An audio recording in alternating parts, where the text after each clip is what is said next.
Saludos, ¿qué tal queridos creativos? Bienvenidos a Dalia Creativa.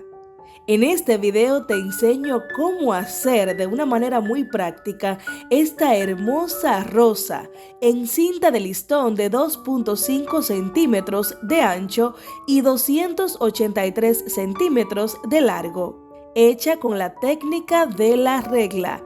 Es muy fácil, te va a encantar.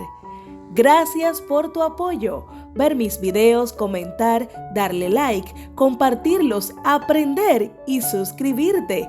Quédate hasta el final.